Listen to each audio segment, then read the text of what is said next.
चाहिए। हम यूजीसी के पक्ष में तमाम सारे आदिवासियों, दलितों, पिछड़ों और तमाम सारे लोगों की जो आंदोलन चल रही है उस आंदोलन का हम समर्थन करते हैं और सुप्रीम कोर्ट को अपने स्टे को वापस लेना चाहिए। हम देख रहे हैं कि कर्जे के जाल में हमारे तमाम सारे महिला, गरीब परिवार जिन्हें प्रधानमंत्री जी ने कहा था कि हम आत्मनिर्भर बना रहे हैं, वो माइक्रो फाइनेंस के जाल में एक तरह से नाक फांस में फंसी हुई हमारे गरीब परिवार है। उन्हें अपने घर गिरवी रखना पड़ रहा है, उनको कर्ज निपटाने के लिए कर्ज लेना पड़ रहा है और उन मालिकों के डर से उन्हें घर छोड़ कर के पलायन करना पड़ रहा है।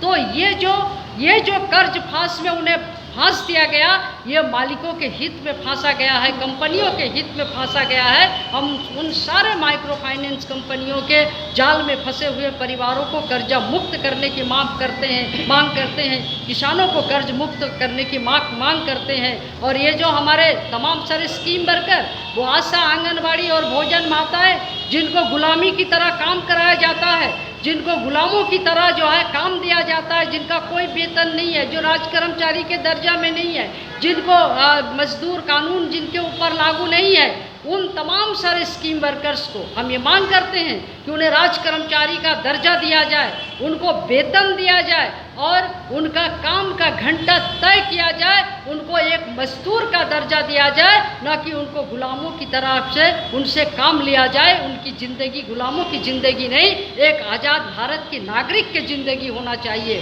तो निश्चित रूप से जो हमारा ये मार्च है, ये लोकतंत्र के रक्षा के लिए, ये संविधान के रक्षा के लिए, ये जमीन और जीविका के रक्षा के लिए, ये यूजीसी को हमारे तमाम दलित पिछड़ों के पक्ष में लागू करने के लिए, और ये जो बुलडोजर राज चल रहा है, इस बुलडोजर राज के खिलाफ इस प्रदेश के अंदर, देश के अंदर संविधान के राज चलाने के लिए हमारा ये विधानसभा मार्च का कार्यक्रम 23 तारीख को होगा, जिसमें उत्तर प्रदेश के हजारों मजदूर, किसान, छात्र, नौजवान, महिलाएं शामिल होंगी। कितने बजे होगा, कहाँ से शुरू होगा? ये चारबाग स्टेशन से 11 बजे से शुरू होगा। कितनी संख्या लगभग होगी? इतना कितनी संख्या होगी लोगों की? अब देखिए, संख्या तो भारी संख्या होनी चाहिए, हजारों की संख्या में लोग होंगे इसमें। क्या मुख्य मुद्दे इसमें रहेंगे? क्या क्या आप लोग मांग पत्र में क्या रहेगा? मांग पत्र में हमारा रहेगा वन अधिकार कानून 2006 को लागू किया जाए और जो पुश्तों से जो ज़मीन पर काबिज है, वो चाहे जिस भी तरह की ज़मीन है, उस ज़मीन से उनको बेदखल ना किया जाए, उनको उस ज़मीन पर मालिकाना अधिकार दिया जाए। हमारा ये मांग होगा कि कर्ज माफ़ किया जाए किसानों का। हमारा मांग है कि यूजीसी को लागू किया जाए, तमाम सारे नौजवानों को रोजगार की गारंटी की जाए, स्कीम वर्कर को राज कर्मचारी का दर्जा दिया जाए, उनको वेतन दिया जाए, उनको 8 घंटे काम की गारंटी किया जाए। और उत्तर प्रदेश में जो दमन चल रहा है बुलडोजर चलाने के लिए, उसके प्रतिवाद में उठ खड़े हुए जो जनता है, उन पर जो दमन चल रहा है, उस दमन को तत्काल रोका जाए, झूठे मुकदमे वापस लिए जाए। सेंगर साहब, क्या कहना चाहेंगे इस मौके पर? आप इसमें मौजूद हैं, क्या रणनीति बनाई आप? आंदोलन किस तरह से रहेगा पूरा? इस मौके कोई उदाहरण आप ऐसा दीजिए जो गलत चला हो। अभी तो ये तो साथ में चलाइए, ये गलत हो रहा है। क्या आप अकबर नगर में आपको सही लग रहा है? सही नहीं लग रहा है। अपराधी को अपराध दंड देना ये आपके हिसाब से सही है, गलत? अकबर नगर में कौन से अपराधी रहते हैं? जातिवाद न लाइए, आप ये यहाँ बताइए। जातिवाद की बात ठीक नहीं है, है। अगर यही जातिवाद है तो तेंदुआ अकबर खुर्द नगर में में क्या कौन सा हुआ? जातिवाद है? एक जाति रहते हैं वहाँ। विशेष जाति के ऊपर ही सारा कार्यक्रम होगा, क्या बताइए ना? नहीं, तेंदुआ खुर्द में वो कौन आदिवासी लोग थे। हैं?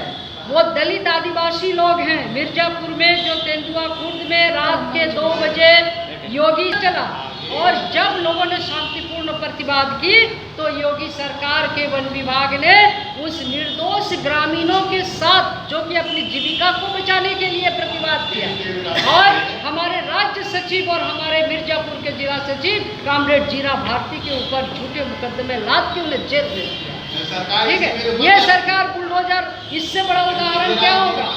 इससे अभी पुबाया में वन विभाग ने 47 एकड़ गेहूं और खड़े गन्ना की फसल जोत दी, परसों की घटना है। ठीक है, और 1952 से पट्टे का कागज उनके ऊपर है और किसी का नहीं सुना, कोर्ट का भी नहीं सुना।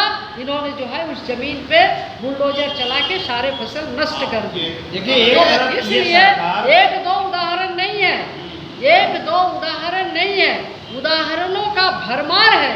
तो इसलिए आप चाहते कि एक बताइए, दो बताइए, ये तो देखिए लाखों एकड़ पेड़ जो है, लाखों पेड़ आम के बिहार में मोदी ने कटवा दिए, अदानी को दे दिए। 1000 एकड़ जमीन। हाँ, 1000 एकड़ जमीन एक रुपये। छत्तीसगढ़ में 10 लाख छत्तीसगढ़ में लोगों को उजाड़ रहे हैं। और यहाँ एक तरफ जहाँ जमीन छीन रहे पुख्तों से आदिवासी बसे हुए गंगा घाट के आगे मूल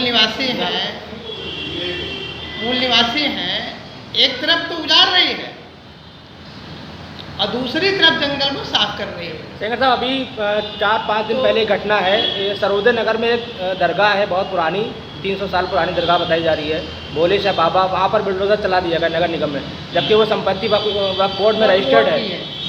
तो इस तरह की घटना लगातार हो रही है। एक जगह नहीं हो रहा है। अभी हमारी पार्टी ने 5-6 जिले जो ही तराई वाले हैं, उन 5-6 जिलों में गए, देखा तो सैकड़ों की संख्या में इस तरह के उदाहरण मिले। स्कूल लोगों के मदरसे तोड़ दिए गए, उनका जो है रिन्यूअल नहीं कर रहे और कह रहे कि ये अवैध चल रहे।